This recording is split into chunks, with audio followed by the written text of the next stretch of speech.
ನಮಸ್ತೆ ವೀಕ್ಷಕರೇ, Kumar news one Kannada ಚಾನಲ್ಗೆ ಮತ್ತೆ ನಿಮ್ಮೆಲ್ಲರಿಗೂ ಸ್ವಾಗತ.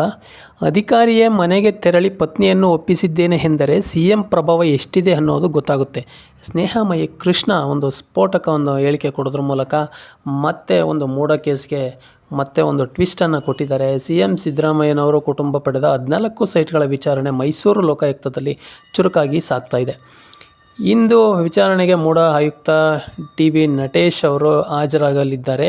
ನಟೇಶ್ ಅವರು ನೂರಾರು ಮಂಜೂರಾತಿಗಳ ಪತ್ರಗಳನ್ನು ಹೊರಡಿಸುವಂತೆ ಆದೇಶಿಸಿದ್ದಾರೆ. ಅದರಲ್ಲಿ 2 ಅಂಶಗಳನ್ನು ಗಮನಿಸಿದಾಗ 2015ರ ಸರ್ಕಾರ ಅಧಿಸೂಚನೆಯ ಪ್ರಕಾರ 50-50 ಅನುಪಾತದಲ್ಲಿ ಸೈಟ್ ಹಂಚಿಕೆಯಾಗಬೇಕು. ಆದರೆ ಅದು ಅನ್ವಯವಾಗಿಲ್ಲ ಮತ್ತು ನವೆಂಬರ್ 20, 2020ರಲ್ಲಿ ಮೂಡಾದಲ್ಲಿ ಸಭೆಯನ್ನು ನಿರ್ಣಯ ಆಗಬೇಕಾಗಿತ್ತು. ಆದರೆ ಸಭೆಯಲ್ಲಿ ಆ ನಿರ್ಣಯ ಕೈಗೊಂಡಿಲ್ಲ, ಕೇವಲ ಚರ್ಚೆ ಮಾಡುವುದಾಗಿ ತಿಳಿಸಲಾಗಿದೆ.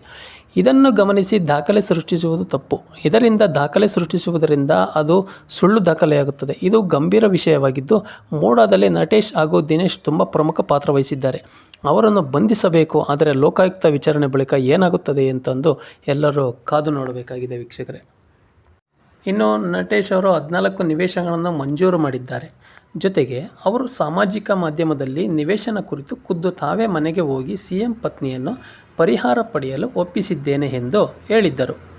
ಒಬ್ಬ ಅಧಿಕಾರಿ ಮನೆಗೆ ತೆರಳಿ ಮಾತನಾಡಿದ್ದಾರೆ ಎಂದರೆ ಅದರಲ್ಲಿ CM ಪ್ರಭಾವ ಹೇಗಿದೆ ಎಂದು ಗೊತ್ತಾಗುತ್ತದೆ ಎಂತೆಂದು ಸಹ ಅವರು ತಿಳಿಸಿದ್ದಾರೆ.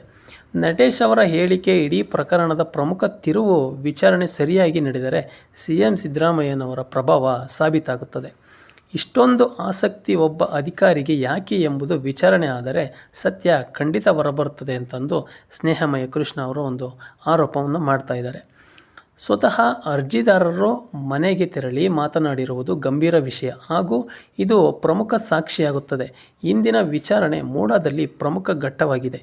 ಇಂದು ತನಿಖಾಧಿಕಾರಿಗಳು ಮಂಜೂರಾತಿ ಪತ್ರದಲ್ಲಿ 50-50 ಅನುಪಾತದಲ್ಲಿ ಸೈಟ್ ಹಂಚಿಕೆ ಮಾಡಲು ತಿಳಿಸಿದ್ದಾರಾ ಹಾಗೂ ಮೂಡಾದಲ್ಲಿ ಸಭೆಯಲ್ಲಿ 50-50 ಅನುಪಾತದಲ್ಲಿ ಸೈಟ್ ಹಂಚಿಕೆ ಮಾಡಲು ನಿರ್ಣಯ ಆಗಿದೆಯಾ ಎನ್ನುವುದು ಕುರಿತು ಸ್ಪಷ್ಟನೆ ನೀಡಬೇಕು ಅಂತಂದು ಸ್ನೇಹಮಯಿ ಕೃಷ್ಣ ಅವರು ಒಂದು ಗಂಭೀರ ಆರೋಪವನ್ನು ಸಹ ಮಾಡ್ತಾ ಇದ್ದಾರೆ.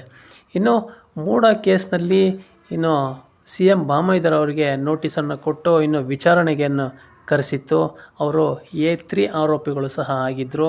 ಇನ್ನು ಯಾರ್ಯಾರಿಗೆ ನೋಟಿಸ್ ಕೊಟ್ಟು ಒಂದು ವಿಚಾರಣೆಗೆ ಕರೆಸುತ್ತೆ ಲೋಕಾಯುಕ್ತ ಮತ್ತು ED ಇನ್ನು ಯಾವ ರೀತಿಯ ಒಂದು ಆ್ಯಕ್ಷನನ್ನು ತಗೊಳ್ಳುತ್ತೆ ಅನ್ನೋದು ಸಹ ನಾವೆಲ್ಲರೂ ಕಾದು ನೋಡಬೇಕಾಗಿದೆ ವೀಕ್ಷಕರೇ.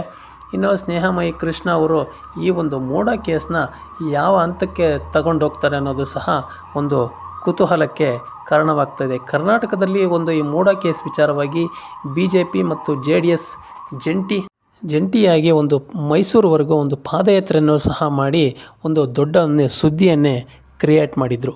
ಆದರೆ ಈ ಮೂಡ ಕೇಸ್ನಲ್ಲಿ CM ಸಿದ್ದರಾಮಯ್ಯನವರು ನಾವು ಯಾವುದೇ ರೀತಿ ತಪ್ಪನ್ನು ಮಾಡಿಲ್ಲ, ನಾನು ಕರೆಕ್ಟಾಗಿ ಇದ್ದೀನಿ ಅಂತಂದು CM ಸಿದ್ದರಾಮಯ್ಯನವರು ಪ್ರತಿ ಹಂತದಲ್ಲೂ ಸಹ ಹೇಳ್ತಾನೆ ಬರ್ತಾ ಇದ್ದಾರೆ. ಇನ್ನು ಮುಂದಿನ ದಿನಗಳಲ್ಲಿ ಈ ಒಂದು ಮೂಡ ಕೇಸ್ನಿಂದ CM ಅವರು ಯಾವ ರೀತಿ ಹೊರಗೆ ಬರ್ತಾರೆ ಅನ್ನೋದು ಸಹ ನಾವೆಲ್ಲರೂ ಕಾದು ನೋಡಬೇಕಾಗಿದೆ. ಇದೆಲ್ಲದಕ್ಕೂ ಉತ್ತರ ಕಾನೂನು ಯಾವ ರೀತಿಯ ಒಂದು ತೀರ್ಪನ್ನು ಕೊಡುತ್ತೆ, ಕಾನೂನಲ್ಲಿ ತಪ್ಪು ಮಾಡಿದರೆ ಶಿಕ್ಷೆ ಆಗುತ್ತೆ, ಅದೆಲ್ಲದಕ್ಕೂ ಕೋರ್ಟ್ ಇದೆ. ಮುಂದಿನ ದಿನಗಳಲ್ಲಿ ನಾವೆಲ್ಲರೂ ಕಾದು ನೋಡಬೇಕಾಗಿದೆ ವೀಕ್ಷಕರೇ. ನಮ್ಮ ಮಾಹಿತಿ ನಿಮಗೆ ಇಷ್ಟ ಆಗಿದ್ದರೆ ನಿಮ್ಮ ಅನಿಸಿಕೆ ಅಭಿಪ್ರಾಯಗಳನ್ನು ಕಮೆಂಟ್ ಮೂಲಕ ತಿಳಿಸಿ ಅಂತ ಹೇಳ್ತಾ ಮತ್ತೆ ಮುಂದಿನ ವೀಡಿಯೋದಲ್ಲಿ ಸಿಗೋಣ. ನಮ್ಮ ಚಾನಲ್ನ ಸಬ್ಸ್ಕ್ರೈಬ್ ಮಾಡಿಲ್ಲ ಅಂದರೆ ದಯವಿಟ್ಟು ಸಬ್ಸ್ಕ್ರೈಬ್ ಮಾಡ್ಕೊಳ್ಳಿ ಮತ್ತು ಬೆಲ್ ಬಟನ್ ಮೇಲೆ ಕ್ಲಿಕ್ ಮಾಡಿ.